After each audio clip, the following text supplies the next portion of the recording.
एक शहजादा जिसके पास सब कुछ था, ताज महल शान और शौकत, लेकिन एक छोटा सा रेशमी रुमाल उसकी पूरी जिंदगी बदल डालेगा। एक ऐसा रुमाल जिस पर लिखे चंद जमले उसे उसकी पहचान, रिश्तों की हकीकत और असल कामयाबी का राज सिखा देंगे। मगर कैसे? कहानी में ऐसा मोड़ आएगा जहां दुश्मन सांप नहीं, वक्त होगा और हर कदम पर इम्तिहान। दिल थाम के सुनिएगा, क्योंकि ये महज एक शहजादे की कहानी नहीं, बल्कि हर उस शख्स की है जो खुद को साबित करना चाहता है। एक वक्त की बात है कि यमन की एक बड़ी सल्तनत में एक नेक दिल बादशाह हुकूमत करता है। उसके 3 बच्चे थे, एक बेटी रजिया, एक बेटा आमिर और सबसे छोटा बेटा हमजा। रजिया और आमिर दोनों की शादियां हो चुकी थीं और वो अपनी अपनी जिंदगी में मुस्तहकम थे। लेकिन हमजा अभी तक महल में खामोशी से रहता था, न ज्यादा बातें करता, न बाहर जाता, बस अपने ख्यालात और किताबों में गम रहता। हमजा की माँ मलका ज़ैनब निहायत रहम दिल और मोहब्बत करने वाली खातून थी। वो हमेशा हमजा के खामोश मिजाज को समझने की कोशिश करते, मगर बादशाह को फिक्र रहती थी कि सल्तनत के सबसे छोटे वारिस को दुनिया का कुछ पता ही नहीं। एक दिन बादशाह ने उसे अपने पास बुलाया। उसकी आंखों में फिक्र और शफकत दोनों झलक रहे थे। बेटा हमजा, तुम ज्यादातर घर में ही रहते हो, दुनिया को नहीं जानते। तुम्हें चाहिए कि बाहर निकलो, दुनिया देखो, मुख्तलिफ रियासतों का सफर करो, लोगों से मिलो, उनकी खुशियां, उनके गम, उनकी जिंदगियां समझो। क्योंकि एक बादशाह तभी कामयाब होता है जब वो अपनी राया के दिलों को जानता हो। हमजा खामोशी से सुनता रहा। वो जानता था कि वालिद दरस्त कह रहे हैं और उसके लिए वक्त आ गया है कि वो अपनी खामोश दुनिया से निकले। अगले दिन हमजा ने जंगल की सैर का फैसला किया। वो चंद वफादार सिपाहियों के साथ घोड़े पर सवार हुआ, हथियार साथ रखे और सफर का आगाज किया। जंगल में दाखिल होते ही उसने कुछ अजीब सा सुकून महसूस किया। रास्ते में उसने सिपाहियों से कहा, मैं थोड़ी देर हुआ जंगल में दाखिल हो अकेला चलना चाहता हूं। तुम लोग यहीं रखो, मैं बस सामने की पहाड़ी तक जा रहा हूं। सिपाहियों ने पहले तो मना किया, मगर शहजादे के हुक्म के आगे खामोश हो गए। हमजा अकेला जंगल के अंदर की तरफ बढ़ा। वो एक परसरार खामोशी में डूबा जा रहा था। अचानक उसकी नजर एक छोटी सी झोंपड़ी पर पड़ी। वो हैरान हुआ। उस वीरान खतरनाक जंगल में कौन रहता होगा? न यहाँ खाने का बंदोबस्त, न कोई आबादी। फिर ये झोंपड़ी क्यों है? झोंपड़ी बोसीदा थी। हैरत अंगेज बात यह थी कि झोंपड़ी के बाहर एक चिराग जल रहा था। शहजादा कुछ देर दरख्त के पीछे छपकर झोंपड़ी को देखता रहा। कोई आवाज नहीं थी, कोई हरकत नहीं। दिल में तजस्सुस बढ़ता गया। आखिरकार उसने झिझकते हुए झोंपड़ी के दरवाजे पर दस्तक दी। कुछ लम्हे खामोशी रही, फिर अंदर से किसी के कदमों की आवाज आई, मगर उसकी आंखों में खौफ नहीं, सिर्फ सवाल थे। दरवाजा चरचराते हुए खुला और वहां एक बूढ़ा आदमी खड़ा था। सफेद बाल, जाहदाना चेहरा, मगर आंखों में अजीब सी चमक थी, जैसे उसने वक्त की तहीं देख ली हूं। बुजुर्ग ने शहजादे को अंदर आने को कहा। शहजादा अंदर आकर बैठ गया और हैरत से बोला, बाबा जी, आप इस खतरनाक जंगल में क्यों रहते हैं? बूढ़े आदमी ने धीरे से कहा, बेटे, तुम ये नहीं समझ पाओगे कि ये जंगल क्यों मेरी तकदीर बन चुका है। ये कुछ साल पहले की बात है, जब मेरी बीवी का इंतकाल हो गया था। उसके जाने के बाद मैं अपनी बेटी को अकेला छोड़कर काम पर नहीं जा सकता था। इंसानों में छुपे भेड़ियों से अपनी बेटी को बचाना वहां रहकर मुश्किल था। लेकिन यहां मुझे एक सुकून है कि मेरी बेटी की इज्जत महफूज है। इसलिए मैं जंगल आ गया। हम दिन भर लकड़ियां काटते हैं और जब एक हफ्ता गुजर जाता है तो मैं लकड़ियां गुधे पर लाद कर बाजार जाकर बेच आता हूं। वहां से जरूरी सामान खरीदता हूं और वापस आ जाता हूं। हम दोनों का यही गुजर बसर हो जाता है और यही हमारा सुकून है। बूढ़े आदमी की आवाज में एक खास ठहराव था, जैसे वो इस जिंदगी की सादा लेकिन ताकतूर हकीकत को तस्लीम कर चुका हो। जब शहजादे हमजा ने बूढ़े आदमी की झोंपड़ी में कुछ वक्त गुजार लिया और वापस जाने का इरादा जाहिर किया, तो उसने उससे कहा, बाबा जी, अब मुझे इजाजत दें, मेरे साथ ही मेरा इंतजार कर रहे होंगे। ये सुनकर बूढ़े आदमी की बेटी अंदर से निकली होंगे और नरमी से बोली, आबा जान, मेहमान को कुछ देर रोक लीजिए, मैं उनके लिए एक छोटा सा तहफा तैयार कर रही हूं। बूढ़ा आदमी मुस्कुरा दिया और शहजादे से कहा, बेटा, थोड़ी देर और बैठ जाओ, मेरी बेटी कुछ खास देना चाहती है। शहजादा खामोशी से बैठ गया। वो बूढ़े आदमी की सादा मगर बावकार जिंदगी और बेटी की तहजीब और शराफत से बहुत मुतासिर हुआ था। थोड़ी देर बाद लड़की एक खूबसूरत रुमाल लेकर बाहर आई जो उसने अपने हाथों से तैयार किया था। वो रुमाल कपड़े पर बारीक कढ़ाई से सजा हुआ था और एक कोने में उसने खूबसूरत इशार भी लिखे थे। वो रोमन उर्दू में थे और रस्मुल खत कुछ मुख्तलिफ था। शहजादे ने इशार को ना देखा और वो रुमाल हाथ में लिया। एक हल्की सी मुस्कुराहट के साथ शुक्रिया अदा किया और उसे अपनी जेब में रख लिया। हमजा के दिल में एक अजीब सी कैफियत थी, जैसे वो कुछ हो रहा था, सीख कर जा रहा हो कुछ महसूस करके। वो जंगल से निकलकर अपने काफिले तक पहुंचा और महल वापस आते ही शहजादा सीधा जाकर सो गया। अगली सुबह जब महल की खादमा मामूल के मुताबिक शहजादे के कमरे की सफाई करने आई तो उसने फर्श पर एक खूबसूरत रुमाल पड़ा हुआ देखा। कढ़ाई से मजीन उस रुमाल पर फौरन उसकी नजर पड़ी। उसने वो रुमाल उठाया और चूंकि उस पर कुछ लिखा हुआ था, वो उसे लेकर बादशाह के पास चली गई। बादशाह ने गौर से रुमाल का जायजा लिया। इस पर लिखी हुई शायरी पढ़ने की कोशिश की मगर रस्म अल खत समझ नहीं आया। लेकिन रुमाल की नफासत और जज्बात से भरी हुई कढ़ाई देखकर बादशाह को शक होने लगा कि यह किसी लड़की की मोहब्बत का तोहफा है। बादशाह ने गुस्से में फौरन शहजादे को दरबार में तलब किया। यह रुमाल कहाँ से है आया? बादशाह ने सख्त लहजे में पूछा। शहजादे ने सच सच सारी बात बता दी कि वो एक बूढ़े आदमी की झोंपड़ी में गया था और उसकी बेटी ने अपने हाथों से ये तोहफा दिया था। ये सुनकर बादशाह का चेहरा गुस्से से सरख हो गया। हम तुमसे कितनी उम्मीदें रखते हैं, तुम्हें सल्तनत का वारिस बनाने जा रहे हैं और तुम एक मामूली जंगल की लड़की से मोहब्बत की बातें करने लगे हो। बादशाह की आवाज दरबार में गूंजने लगी। शहजादे ने कहा कि वो नहीं जानता था कि रुमाल पर कुछ लिखा हुआ है, मगर बादशाह ने एक न सुनी और कहा, निकल जाओ मेरे महल से और वापस मत आना जब तक कोई मकाम हासिल न कर लो, जब तक ये साबित न कर दो कि तुम इस सल्तनत के काबिल हो। शहजादे ने सफाई देने की कोशिश की कि वो बेकसूर है, मगर बादशाह अपने फैसले पर कायम रहा। शहजादे ने दिल में फैसला कर लिया कि अब वो हम महल सिर्फ इसी वक्त वापस आएगा जब वो खुद होगा को साबित कर देगा। मलका ज़ैनब ने बादशाह को बहुत समझाने की कोशिश की, मगर बादशाह अपने फैसले पर डटा रहा। माँ जो दिल से बेटे की मोहब्बत में गिरफ्तार थी, गम से भर गई। उसने खामोशी से अपने बेटे को चंद कीमती मोती सोने की इशरफियां दें। उसकी आंखों में आंसू थे मगर चेहरे पर दुआ थी। ये तुम्हारे काम आएंगे बेटा, और मेरा साया तुम पर हमेशा रहेगा। शहजादा खामोशी से माँ के कदमों को चूम कर दिल में एक इज़्म लिए महल से रुखसत हो गया। एक नई जिंदगी, एक नए सफर की तलाश में। महल से निकलने के बाद शहजादा हमजा कुछ देर एक सुनसान जगह पर बैठ गया। उसने जेब से वो रुमाल निकाला जो जंगल की सादा मगर बावकार लड़की ने उसे तोहफे में दिया था। वो उस पर लिखी पहली सत्र को गौर से पढ़ने लगा, जिस पर लिखा था, पूते की बहन, मगर उस वक्त ये जमला उसे समझ न आया।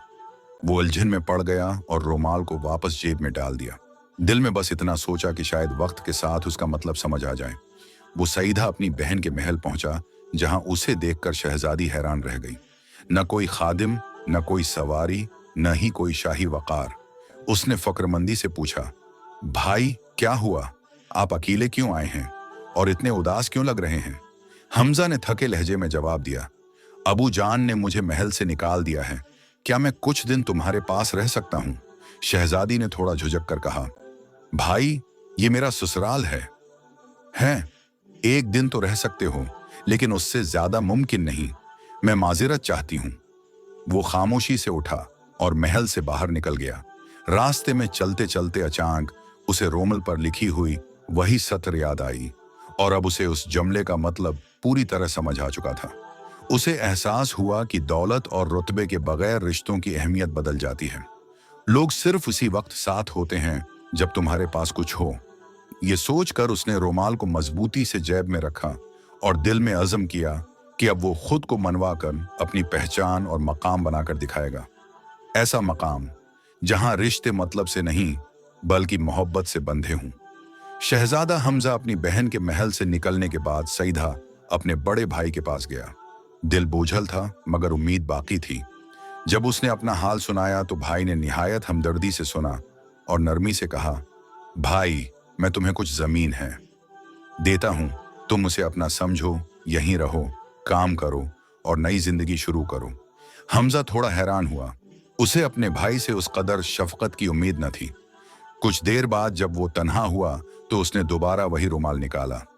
उस बार उसकी नजर दूसरी सत्र पर पड़ी, जो अब उसके लिए एक राज भरी किताब की मानिंद थी। ना होते का भाई। इसने गहरी सांस ली और जैसे हर लफ्ज उसके दिल में उतर गया। अब उसे उसका मतलब भी समझ आ चुका था। जब तुम्हारे पास कुछ ना हो तब भी अगर कोई भाई तुमसे मोहब्बत हो, तब भी तुम्हें उसका मतलब समझ आ चुका था। करे तो वही सच्ची और बेलूस मोहब्बत है। लेकिन अगले ही लम्हे उसके दिल में एक और ख्याल आया। अगर कल को मैं तरक्की कर गया और यही भाई मुझे ताना देने लगा कि आज है, जो कुछ हो मेरे दिए की वजह से हो, तो क्या ये मोहब्बत फिर भी सच्ची कहलाएगी? ये सोचकर वो खामोशी से महल से निकल पड़ा। न कोई शकवा क्या, न कोई इल्जाम लगाया। बस दिल में एक नया अज़्म, एक नया सवाल लेकर वो अगले सफर की तरफ रवाना हो गया। शहजादा हमजा अब अपने सबसे अजीज दोस्त के महल की तरफ रवाना हुआ। जब वो वहां पहुंचा तो महल की शान और शौकत देखकर हैरान रह गया। दीवारों पर कीमती मोती और हीरों की चमक थी और हर गोशा ऐश व आराम से लबरेज। दोस्त ने गर्मजोशी से इस्तकबाल किया और सारी बात सुनकर कहा, परेशान मत हो मेरे भाई, अब तुम यहां मेरे साथ रहो। दोस्त ने उसे एक आलीशान कमरा दिया जिसकी विस्यात दीदनी थी। चारों तरफ कीमती पत्थर, नायाब सजावटें थीं। मगर रात को जब हमजा जागा तो उसने देखा कि तमाम ज़ेवरात और कीमती अशिया गायब थीं। उसका दिल दहल गया। उसे लगा कहीं चोरी ना हो गई हो। दिल में खौफ बैठ गया कि सुबह जब दोस्त जागेगा तो वो इसी को कसूरवार समझेगा। हालांकि उसने कुछ नहीं किया था। डर, बेयकीनी और शर्मिंदगी के आलम में वो खामोशी से महल से निकल गया। रास्ते में चलते हुए उसने रुमाल निकाला और उस पर लिखी तीसरी सत्र को पढ़ा। दोस्त यार भी कोई कोई। अब उसे इस जमले का मतलब भी समझ आ चुका था। हर कोई खुद को दोस्त कहता है, मगर असल दोस्त वही होता है जो आजमाइश में साथ खड़ा हो। हमजा अब है संजीदा हो चुका था। उसे अपने रिश्तों और ताल्लुकात की असल पहचान होने लगी थी।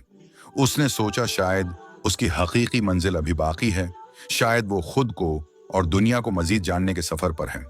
वो मुसलसल सफर करता हुआ एक पुराने, सनसान और वीरान गांव जीजीन जा पहुंचा। थकन से चौर होकर उसने फिर से वही रुमाल निकाला और उस पर लिखी अगली सत्र पर नजर डाली, जो जीजीन की गलियों में जाए वो आजमूदा जाए। हमजा चौंक गया। ये वही जीजीन है जिसका जिक्र रुमाल की पेशन गोई में था। उसने राह चलते एक शख्स से पूछा, क्या यहाँ कोई कमरा किराए पर मिल सकता है? वो शख्स मुस्कुराया और बोला, हाँ, मुसाफिर खाने में चले जाओ। जब वो मुसाफिर खाने पहुंचा तो वहां एक बूढ़ी औरत तनवर पर रोटियां बना रही थी। अजीब बात यह थी कि वो कभी हंसती और कभी रोती। हमजा ने खाने की दरख्वास्त की और नरमी से पूछा, उम्मा, आप रो भी रही हैं और हंस भी रही हैं, क्या होगा? हुआ, मुझे बताइए, शायद मैं कुछ मदद कर सकूं। बूढ़ी औरत ने कहा, बेटा, जानना चाहते हो तो जरा इंतजार करो। जब सब लोग खाना खाकर चले जाएं, तब मैं तुम्हें सब कुछ बताती हूँ। हमजा खामोशी से बैठकर इंतजार करता रहा। जब सब चले गए तो वो औरत उसके करीब आई और आहिस्ता से बोली, बेटा, मैं कुल बहुत खुश थी क्योंकि कल मेरे बेटे की बारात आनी है, लेकिन आज रोती हूं क्योंकि मुझे डर है कि मेरा बेटा कल मर जाएगा। शहजादा हैरान हुआ। अल्लाह ना करे उम्मा, ऐसा क्यों सोचती हो? बूढ़ी औरत ने गहरी सांस ली और बताया, उस सल्तनत में एक बादशाह की बेटी है। उसके कमरे के बाहर हर रात एक नौजवान पहरा देता है ताकि वो एक जहरीले सांप से इसकी हिफाजत कर सके। ये सानिब रात के वक्त आता है और हर बार पहरेदार को मार देता है और शहजादी के कमरे में दाखिल हो जाता है। बादशाह ने ऐलान किया है कि जो भी उस सांप को मार देगा उसकी शादी शहजादी से होगी और उसे इज्जत, दौलत सब कुछ मिलेगा। लेकिन आज तक कोई जिंदा न बच सका। आज मेरे बेटे की बारी है। ये सुनते ही हमजा ने कहा, उम्मा, फिक्र न करो, मुझे बादशाह के महल ले चलो, मैं तुम्हारे बेटे की जगह पहरा दूंगा। बूढ़ी औरत हैरत में डूब गई। उसने हमजा को ऊपर से नीचे तक देखा। ये कैसा नौजवान है जो अजनबियों के लिए अपनी जान दांव पर लगा रहा है। मगर हमजा के लहजे की सच्चाई और आंखों का यकीन उसे मजबूर कर गया और वो उसे महल ले जाने पर राजी हो गई। महल पहुंचकर हमजा ने बादशाह से कहा, मैं आपकी बेटी की हिफाजत करना चाहता हूं। बादशाह ने कुछ देर सोचा, फिर उसके अज़्म और एतमाद को देखते हुए उसे इजाजत दे दी। हमजा अब शहजादी के कमरे के बाहर पहरा दे रहा था। शहजादी कमरे के अंदर पर सुकून नींद में थी। उसने बादशाह से दरख्वास्त की, मुझे कमरे के अंदर पहरा देना होगा और एक तेज धार तलवार भी दरकार है। बादशाह ने सोचकर उसे इजाजत दे दी। रात के सन्नाटे में हमजा नींद पर काबू पाने के लिए बार बार तलवार की धार से अपना हाथ जख्मी करता रहा ताकि जागता रहे। अचानक उसे एक अजीब सी आवाज सुनाई दी। वो फौरन दरवाजे के पीछे छिप गया। एक लंबा खौफनाक सांप कमरे में दाखिल हुआ और शहजादी की तरफ बढ़ने लगा। उसी लम्हे उसे रुमाल पर लिखी आखिरी बात याद आई, सांप भी मर जाए और लाठी भी न टूटे। उसने सोचा, अगर वो सांप के सर पर बराह रास्त वार करे तो शायद वो बच निकले। उसने चुपके से तलवार सांप के सर पर रखी और जैसे ही सांप पलटा, एक जबरदस्त वार किया। अगले ही लम्हे सांप जमीन पर ढेर हो चुका था। महल खुशी से गूंज उठा। बादशाह झूम उठा और शहजादे को गले लगा लिया। उसने ऐलान किया कि शहजादी की शादी होगी, हमजा से की जाएगी और तमाम सल्तनत उसे दे दी जाएगी। हमजा अब खुद बादशाह बन चुका था। उसने शहजादी को साथ लिया और अपने पुराने घर लौट आया। जब उसके वालिद ने बेटे की शान और शौकत देखी तो हैरान रह गए। हमजा ने अपने सफर की सारी हकीकत बताई तो बादशाह ने उसे गले लगाकर कहा, तुमने साबित कर दिया कि तुम वाकई मेरे बेटे हो। शहजादे ने सोचा कि वो जंगल जाकर उस लड़की का शुक्रिया अदा करे जिसने उसे रुमाल दिया था। मगर जब वो वहां पहुंचा तो ना कोई झोंपड़ी थी, ना लड़की। उसने पूरे जंगल की खाक छानी, हर दरख्त के पीछे झांका, मगर कुछ न मिला। आखिर उसे वही पुराना दरख्त याद आया जहां लड़की ने उसे रुमाल दिया था। वहां गया और रुमाल को गौर से देखा। अचानक रुमाल से रोशनी निकली और उसमें लड़की का अक्स नमूदार हुआ। लड़की मुस्कुराकर बोली, तुम्हें अपनी तकदीर मिल चुकी है, मेरा काम बस भटके हुए मुसाफिरों को रास्ता दिखाना है। हमजा मुस्कुराकर वापस महल लौट आया। कहानी का सबक, बहादुरी सिर्फ जिस्मानी ताकत का नाम नहीं, बल्कि असल बहादुरी पख्ता इरादे, हौसले और नेक नीति में होती है। मुश्किल वक्त में दूसरों की मदद करना इंसान को अज़मत और कामयाबी की बुलंदियों तक पहुंचा सकता है। जब इंसान सच्चे दिल, सच्ची नीयत और मुस्तकिल मिजाजी से अपना रास्ता चुनता है तो वो अपनी किस्मत को भी बदल सकता है। खतरात से घबराना नहीं चाहिए, क्योंकि असल कामयाबी उन्हीं चैलेंज का डट कर सामना करने में है।